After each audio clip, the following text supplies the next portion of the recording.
하나님의 말씀 요한복음 1장 6절로 8절, 이어서 19절로 28절 봉독하겠습니다. 하나님께로부터 보내심을 받은 사람이 있으니 그의 이름은 요한이라. 그가 증언하러 왔으니 곧 빛에 대하여 증언하고 모든 사람이 자기로 말미암아 믿게 하려 함이라. 그는 이 빛이 아니요 이 빛에 대하여 증언하러 온 자라. 유대인들이 예루살렘에서 제사장들과 레위인들을 요한에게 보내어 내가 누구냐 물을 때에 요한의 증언이 이러하니라. 요한이 드러내어 말하고 숨기지 아니하니 드러내어 하는 말이 나는 그리스도가 아니라 한데, 또 묻되 그러면 누구냐 내가 엘리야냐 이르되 나는 아니라. 또 묻되 내가 그 선지자냐 대답하되 아니라.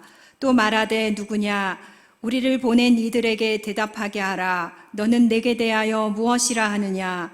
이르되 나는 선지자 이사야의 말과 같이 주의 길을 곧게 하라고 광야에서 외치는 자의 소리로라 하니라. 그들은 바리새인들이 보낸 자라. 또 물어 이르되 내가 만일 그리스도도 아니요 엘리야도 아니요 그 선지자도 아닐진데 어찌하여 세례를 베푸느냐. 요한이 대답하되 나는 물로 세례를 베풀거니와 너희 가운데 너희가 알지 못하는 한 사람이 섰으니 곧 내 뒤에 오시는 그이라. 나는 그의 신발끈을 풀기도 감당하지 못하겠노라 하더라. 이 일은 요한이 세례 베풀던 곳 요단강 건너편 베다니에서 일어난 일이니라. 아멘.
오늘은 대림절 세 번째 주일입니다. 대림의 참된 의미에 대해서 계속 함께 말씀을 나누고 있는데요. 지금까지 말씀을 드린 것과 같이 대림, 그러니까 기다림으로 끝나는 것이 아니라 바로 그 시간을 되새기는 그런 되새김의 시간이 되자라고 계속 말씀을 전하고 있습니다. 지난 2023년 수학능력평가가 끝이 났죠. 그래서 끝이 나면 어김없이 등장하는 그런 뉴스가 무엇입니까? 바로 전국 수석을 한 그런 친구가 인터뷰하는 것이 어김없이 등장하였습니다. 만점을 받는 학생의 삶은 어떠할까 한번 상상해 보셨습니까? 궁금하시다면 제가 우리 성도님들께 간접적으로 경험을 말씀드릴 수가 있습니다. 제가 수석을 한 건 아니지만요, 제가 고등학교 2학년 때 저희 학교에서 수능 전국 수석이 나왔기 때문입니다. 제가 그 형님을 잘 알고 있기 때문에 간접적으로 수석의 삶이 어떠한지를 제가 잘 알 수 있는 것이지요. 굉장히 지극히 평범한 형이었는데 하루아침에 어떻습니까? 신문의 일면을 장식하게 되고요, 학교 앞에 이 형을 위한 그런 현수막이 수십 개 붙어지는 그러한 일들이 막 벌어지기 시작합니다. 저도 덩달아서 어땠냐면요, 우리 학교 교복을 그 대전바닥에 대전 시내에 입고 다니면 바로 저같이 공부 못하는 사람들도 모범생으로 인정해주는 그러한 시대 가운데 제가 살았던 것입니다. 근데 신문 기자들이 그 형님에게 질문을 했습니다. 어떻게 하면 수학능력평가 전국 수석 만점을 할 만큼 어떤 방법으로 공부를 했습니까? 라고 질문을 했지요. 어떤 굉장한 큰 비밀이 있을 거다라고 생각했습니다. 어떤 비밀 가해라든지 어떤 은밀히 따로 공부하는 어떤 비법이 있을 것이다 라고 생각했는데 너무나 단순한 이야기들만 계속해서 늘여놓더라고요. 우리 성도님들도 잘 알고 계시지만 교과서를 중심으로 했다든지 담임사관님이라네요.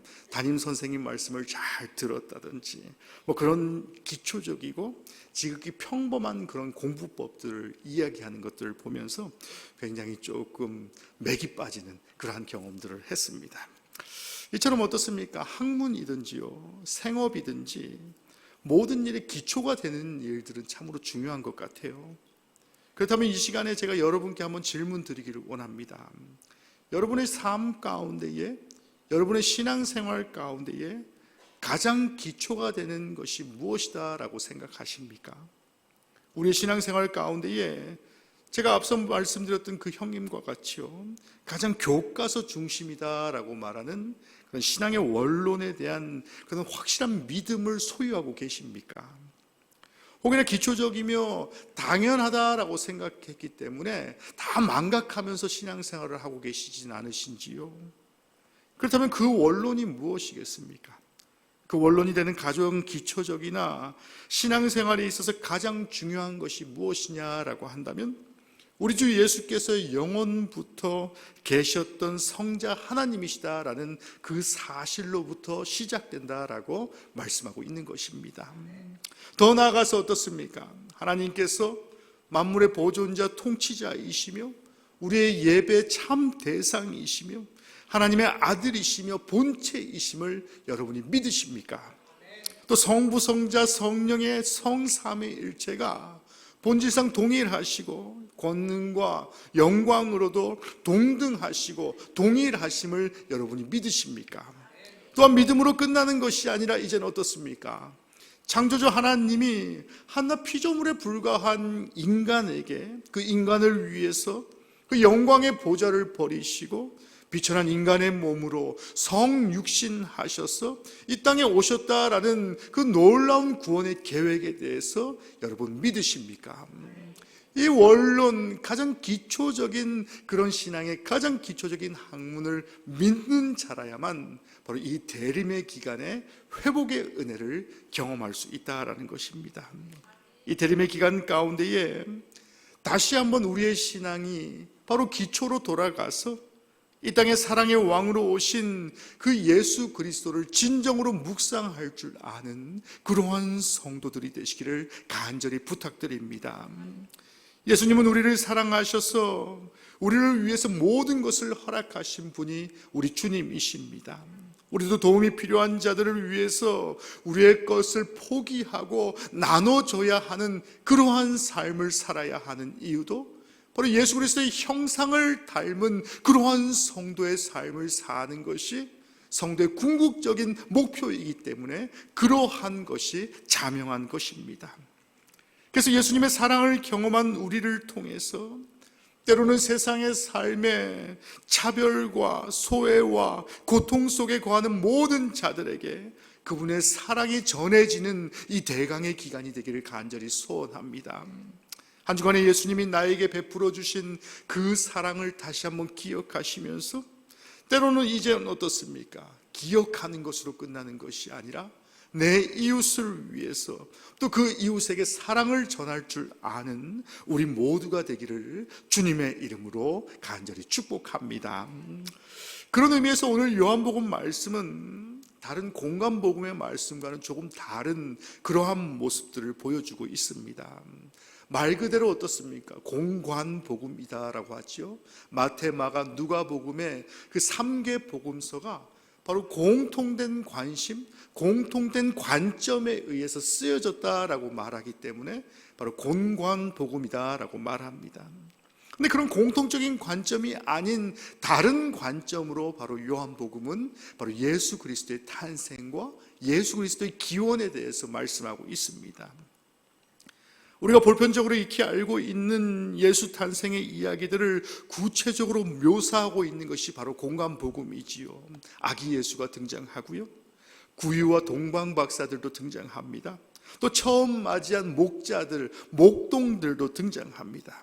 그래서 우리가 어릴 적에 한 번쯤은 경험했던 연극의 제목들 중에 빈방이 있습니까? 라는 그러한 연극들과 같이요, 이제는 어떻습니까? 대본이 굳이 있지 아니하여도 공관복음을 잘 읽어나가기만 하면 굳이 삼척동자도 대본을 잘 쓸 수 있을 만큼 구체적인 그런 예수 탄생의 기원에 대해서 묘사하고 있다라는 것입니다. 연극의 기법 가운데 모노드라마라는 것이 있지요. 말 그대로 어떻습니까? 연기를 잘하는 그런 배우 한 사람이 모든 배역을 혼자 도맡아 하는 것을 바로 모노드라마라고 합니다. 잘 짜여진 극본이 필요할 것입니다.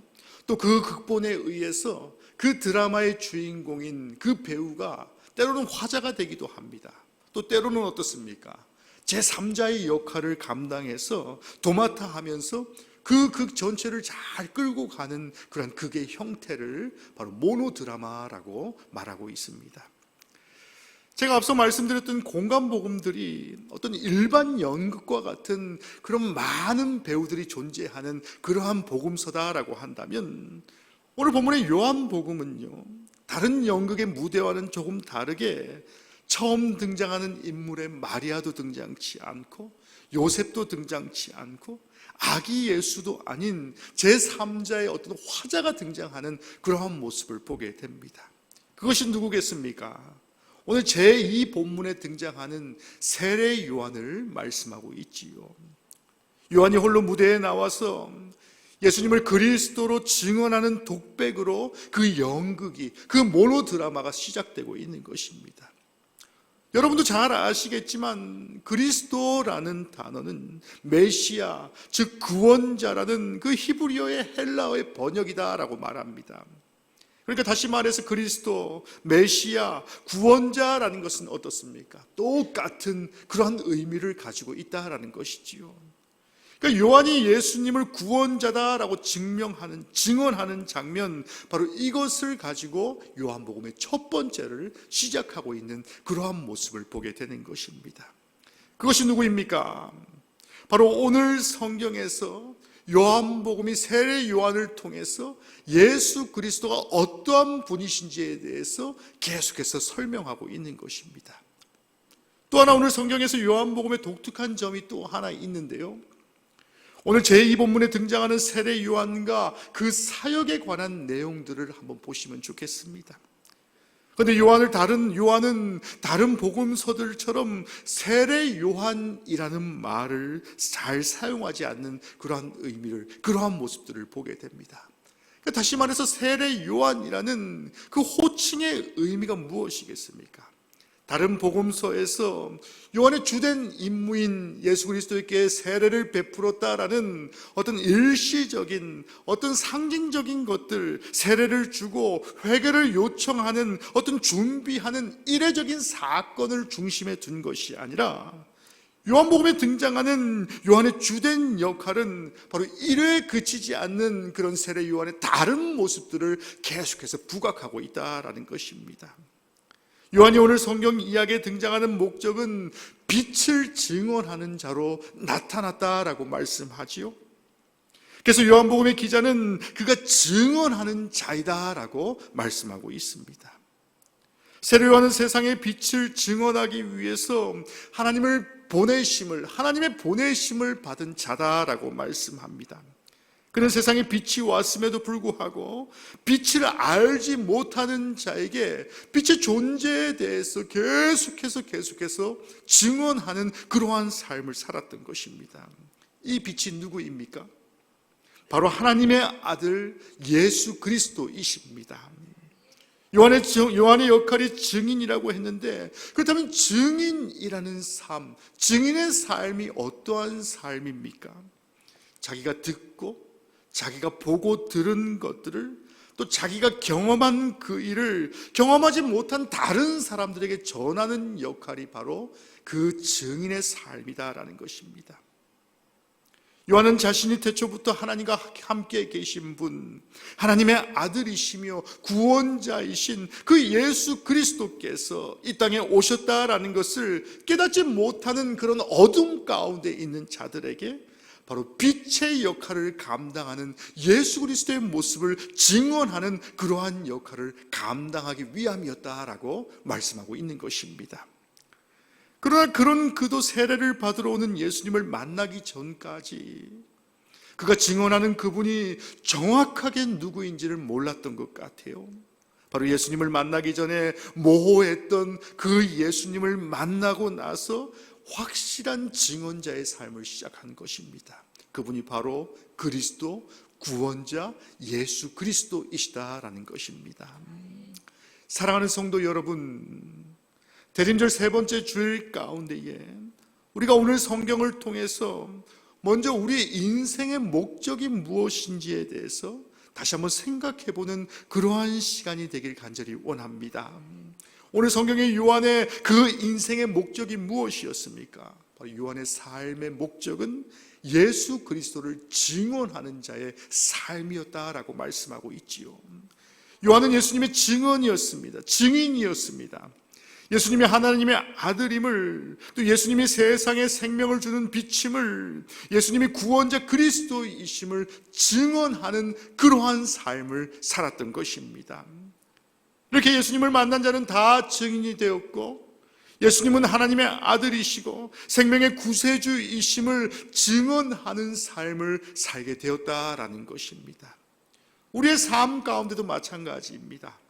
우리는 예수를 만난 자들이기 때문에, 앞서 제가 말씀드렸던 기초적인 모든 예수 그리스도를 만난 이후에 학문을 다 통달한 자들이기 때문에 바로 예수님을 만나서 증인으로 고백하는 그러한 자들로 우리를 사용하시고 계신다라는 것입니다.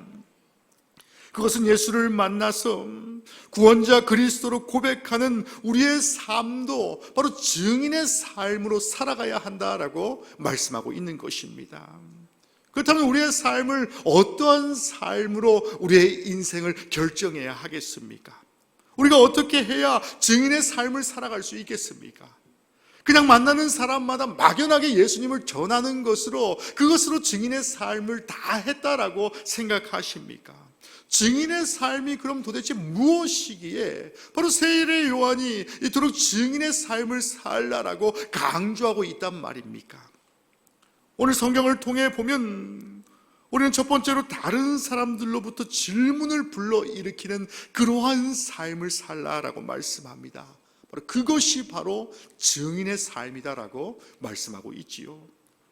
오늘 성경의 말씀을 보면 유대 사람들이 제사장들과 레위 지파 사람들을 요한에게 보내서 당신이 누구요? 라고 질문하는 것으로 바로 제2 본문이 시작됩니다. 왜 그러했겠습니까? 요한이 이전에 듣지도 못했고 생각지도 못했던 새로운 것을 말하고 있으며 그 말하는 다른 사람들에게 굉장히 큰 영향을 끼치고 있다는 것을 알고 있었기 때문입니다. 그래서 오늘 본문의 5절 말씀처럼 예수님은 어둠 속에 빛으로 세상에 오신 분이시다라고 말씀하고 있는 것입니다. 어둠과 빛은 어떻습니까? 공존할 수 없는 그러한 가치지요. 어둠과 빛은 반대되는 것입니다. 빛이 오게 되면 어둠은 물러갈 수밖에 없는 것이고요. 바로 어둠과 빛이 서로 반대이기 때문에 어둠 속에 빛이 있으면 그 빛을 숨길 수 없으며 결국에는 어떻습니까? 드러날 수밖에 없는 것이 바로 빛의 효과인 것입니다. 교회가 세상의 빛과 소금의 역할을 감당치 못하면 받게 되는 비난이 어떤 세상의 다른 공동체보다 더 큰 이유가 바로 이러한 이유인 것입니다. 같은 어둠 가운데 있는 이들은 빛의 소중함을 잘 알지 못하기 때문입니다. 우리가 빛의 삶을 살아가면 우리는 다른 사람들에게 주목을 받을 수밖에 없지요. 당신이 누구요? 라는 바로 바리새인들과 바로 세상의 사람들이 세례 요한에게 질문했던 그 질문을 바로 믿는 자들에게 당신이 누구입니까? 라고 질문했을 때에 내가 세상의 빛의 역할을 감당치 아니하면, 그 교회가 빛의 역할을 감당치 아니하면 바로 그 고난은 고스란히 받을 수밖에 없다라는 것입니다. 그래서 이사야서 61장 말씀을 보시면 다시 오실 구세주 이 메시아에 대해서 이렇게 묘사하고 있습니다. 주님께서 나를 보내셔서 가난한 사람에게 기쁜 소식을 전하고 상한 마음을 싸매어 주시고 포로에게 자유를 선포하며 갇힌 사람에게 석방을 선언하고 주님의 은혜의 해와 우리 하나님의 보복의 날을 선언하고 모든 슬퍼하는 사람을 위로하도록 하셨다라고 말씀하고 계신 것입니다. 사랑하는 성도 여러분, 우리 구원자 되신 예수님은 결핍이 있는 자들, 채워져야 하는 자들에게 풍성함으로 허락하시는 분이 우리 주님이십니다. 슬퍼하는 자를 위로하시는 분도 우리 주님이시고요. 잘못된 세상의 가치관과 잘못된 세상의 욕망과 기대에 사로잡힌 자들에게 자유를 주시며 정의를 이루시는 분이 우리 주님이심을 믿으시는 그러한 성도들이 되십시오. 우리가 이 예수님을 따라 살아가야 하는 이유가 바로 이러한 이유인 것입니다. 그것이 빛의 삶이며 증인의 삶이다라는 것입니다. 다시 말해서 무엇입니까? 이사야 선지자의 말씀과 같이 가난한 자를 돌볼 줄 알고 사로잡힌 자들에게 해방을 선포하고 슬퍼하는 자들을 위로하고 정의를 이루는 삶을 말씀하고 있다라는 것입니다. 그렇다면 우리의 삶 가운데 누구를 증언하며 살아가야 할까요? 앞서 말씀드렸던 증인의 삶은 내가 아니라 예수 그리스도를 직접적으로 경험하는 삶이 바로 증인의 삶이다라고 말씀합니다. 이것은 마치 어떻습니까? 재판장에서 증인의 역할은 어떤 판사의 역할도 아니고 어떤 피고의 역할이 아니라 바로 판결을 받는 피고의 모습과 전혀 다른 그러한 모습을 하는 것과 마찬가지다라는 것입니다. 오늘 본문의 제사장들과 레위 지파 사람들은 계속해서 요한에게 당신이 누구요? 라고 질문하고 있습니다. 21절 말씀을 보시면 당신이 그리스도요? 당신이 엘리야요? 당신이 그 예언자요? 라고 어떤 세상의 가치관 또 내가 아는 지식을 총동원해서 그럼 당신이 도대체 누구냐라고 질문하는 그러한 모습들을 보게 됩니다. 사람들은 요한이 누구인가에 대해서 궁금해하지만 대답을 요구하는 그들에게 요한은 그 질문에 대답하는 것이 아니라 어떻습니까? 오직 예수 그리스도를 가리키고 있는 그러한 모습을 보게 되는 것입니다. 예수를 증언합니다. 그러면 23절 말씀과 같이 나는 그저 광야에 외치는 자의 소리 예비하는 자일 뿐입니다 라고 말씀합니다. 그러니까 증인의 삶이 이러하다라고 말씀합니다. 증인의 삶이 무엇입니까? 나를 바라보는 사람에게 내가 아니라 예수를 계속해서 바라볼 수 있도록 가리키는 삶이 바로 증인의 삶이다라고 말씀하고 있는 것입니다. 요한은 예수님을 증언하기 위해서 계속해서 나는 아닙니다, 나는 아닙니다 라고 대답하고 있습니다. 그리고 예수님을 이야기합니다. 이것을 보면 예수님을 가리키는 삶이라는 것이 무엇입니까? 나를 내려놓고 나를 비워놓지 아니하면 예수를 가리키지 못하는 삶이 바로 증인의 삶이다라고 말씀하고 있는 것이지요. 내가 알고 있는 예수님, 내가 기대하는 예수님, 내가 생각하는 예수님에서 내가라는 말을 다 버리고 순수하게 말씀 앞에 기도로 예수님 앞에 나아가는 것이 바로 증인의 삶이다라고 말씀합니다. 그것이 예수님을 증언하는 삶의 시작이다라고 말씀하고 있는 것이지요. 하지만 우리의 삶은 어떠합니까? 예수님만을 가리키는 것을 방해하는 그런 잡다한 것이 너무나도 많은 것이 바로 우리네 삶 아니겠습니까? 우리는 예수님을 바라보기보다도 때로는 교회를 바라보기도 하고 성도를 바라보기도 하며 또 목회자를 바라보기도 하고 또 내 신앙의 경험을 바라보기도 하며 오직 내 생각에 입각한 예수 그리스도를 바라보고 있지는 않습니까? 예수 아닌 것들이 신앙의 핵심이 되어버린 세상입니다. 예수 아닌 것들의 희망을 걸 만한 그런 기대치가 많은 세상 가운데 살고 있습니다. 또 예수 아닌 것에 실망하여 실족한 그러한 삶을 살고 있지는 않습니까? 우리 자신을 비워내십시오. 그리고 예수를 가리키기 위해서 지금 내가 하고 있는 것이 무조건 맞다라고 생각하는 것이 아니라 그 생각을 버리고 겸손하게 예수 앞에 나아갈 줄 아는 그런 증인의 삶을 살아가시기를 주님의 이름으로 간절히 축원합니다. 겸손하게 말씀 앞에 서고 겸손하게 기도함으로 주님 앞에 나아가는 그러한 성도의 삶을 사십시오. 교회가 그리고 목회자가 교만해지면 안 되는 이유가 바로 이러한 이유다라는 것입니다. 교회가 교만해지고 목회자가 교만해지면 바로 증인의 삶을 더 이상 수행할 수 없는 이유가 바로 이러한 이유인 것입니다. 교회는 절대로 우리가 진리를 가지고 있다라고 자만해서도 안 된다라는 것입니다.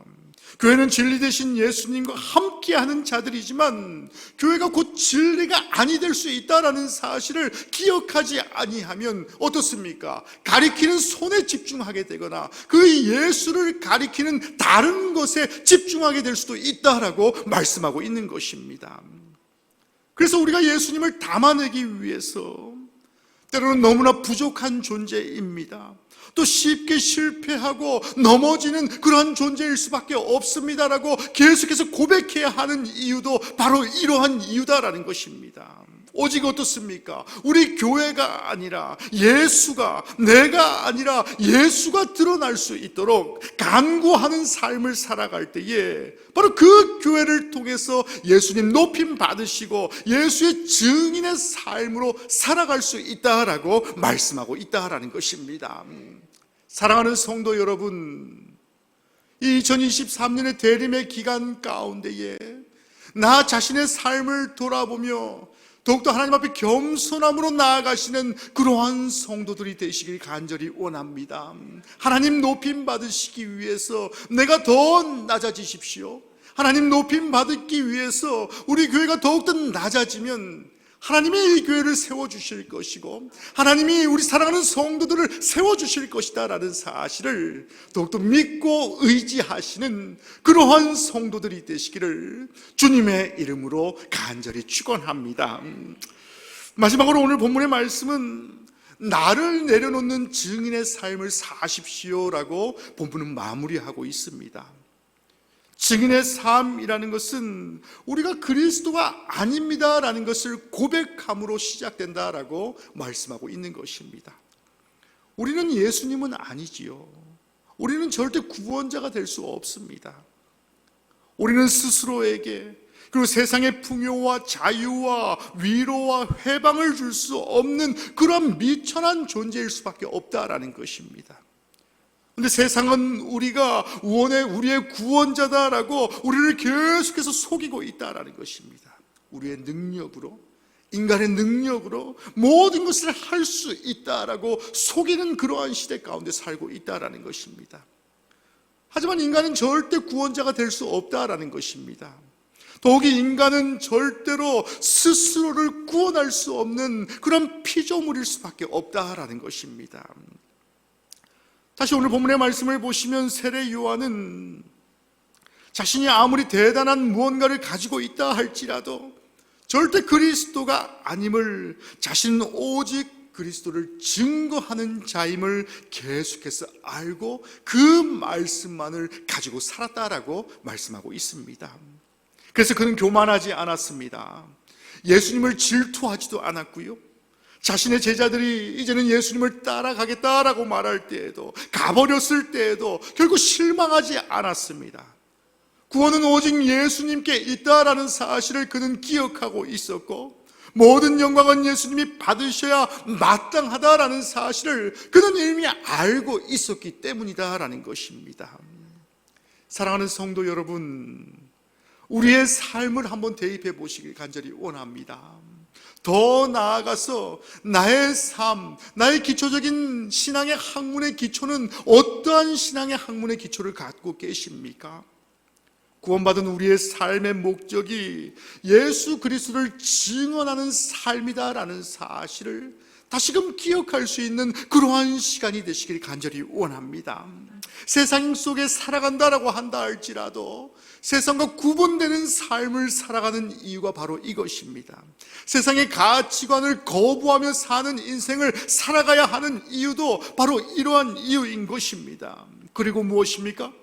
예수님만이 세상을 완성하실 분이시다, 예수님이 살아계신 하나님이시며 이 세상의 만물의 보존자 통치자이시며 다시 오실 예수 그리스도를 기대하고 소망하는 삶으로 내가 살아갈 것이다 라는 온전한 믿음을 주님께서는 요구하고 계신다라는 것입니다. 또 그것을 선포하며 살아가야 한다라는 것입니다. 증인의 삶을 나를 부인하는 삶이지요. 오직 나를 부인하지 아니하면 예수를 가리키지 못하는 그러한 삶이 바로 증인의 삶인 것입니다. 나의 연약함과 어리석음을 인정하고 겸손하게 나를 부인할 때에 오직 예수 그리스도를 증언하는 증인의 삶을 살아갈 수 있다라는 것입니다. 또 증인의 삶은 내가 그리스도가 아님을 고백하는 삶입니다. 무엇입니까? 나는 미천한 자이며 주님의 힘이 아니고는 내 힘으로 아무것도 할 수 없는 자입니다.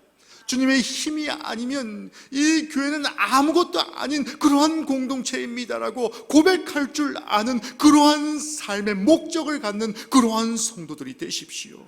내가 주인이 되는 그러한 성도를 원치 않으십니다. 철저히 예수 그리스도께서 내 삶의 주인이 되시며 우리의 삶 가운데에 하나님을 온전히 간구하고 주님이 나의 주인 되심을 기억하는 성도의 삶을 살게 될 때에 다시 오시는 그 주님을 맞이하는 증인의 삶으로 우리를 인도하여 주실 것이다 라는 것을 다시금 기대하고 소망하는 우리 사랑하는 영등포영문의 모든 성도들이 되시기를 주님의 이름으로 간절히 축원합니다. 이 대림절 세 번째 주일을 맞이하여서 우리 모두가, 우리 사랑하는 영등포영문의 모든 성도들의 삶이 다시 오실 예수 그리스도를 바라고 소원하고 기대하는 예수 그리스도의 증인들이 되시기를 주님의 이름으로 간절히 축원합니다. 우리 시간에 함께 찬양하시고 함께 기도하는 그러한 시간 되길 원합니다. 다시 오실 예수 그리스도를 맞이하는 성도 여러분, 다시금 주님 앞에 더욱더 겸손하며 더욱더 낮아짐으로 세례 요한과 같이 주님을 맞이하는 그러한 성도가 되시길 원하십니까? 오늘 이 시간에 기도하실 때에 하나님, 내 힘으로 내 뜻대로 할 수 있는 것이 아무것도 없지만 내가 오직 예수 그리스도를 가리키는 예비하는 자의 삶을 살길 원합니다. 주님, 나의 삶을 책임져 주시고 그 예비자의 삶을 주님 책임져 주시옵소서라고 우리 함께 기도하는 그러한 시간 되길 간절히 원합니다. 우리 함께 찬양하시고 함께 기도하도록 하겠습니다. 우리 하나님의 부르심에는 후회하심이 없습니다. 우리 함께 찬양하겠습니다. 하나님의 부르심에는 후회하심이 없네. 내가 이 자리에 선 것도 주의 부르심이라. 하나님의 부르심, 하나님의 부르심에는 결코 실수가 없네. 나를 부르신 하나님의 신실하심을 믿네. 날 부르신 뜻 내 생각보다 크고 날 향한 계획 나의 지혜로 증량 못하나 가장 좋은 길로 가장 완전한 길로 오늘도 날 이끄심 믿네. 작은 나를 부르신 뜻을 나는 알 수 없지만 오직 감사와 순종으로 주의 길을 가. 아멘. 때론 내가 연약해져도 주님 날 도우시니 주의 놀라운 그 계획을 나는 믿으며 살리. 아멘. 날 부르신 듯 내 생각보다 크고 날 향한 계획 나의 지혜로 증량 못하나 가장 좋은 길로 가장 완전한 길로 신실하신 주를 찬양. 날 부르신 뜻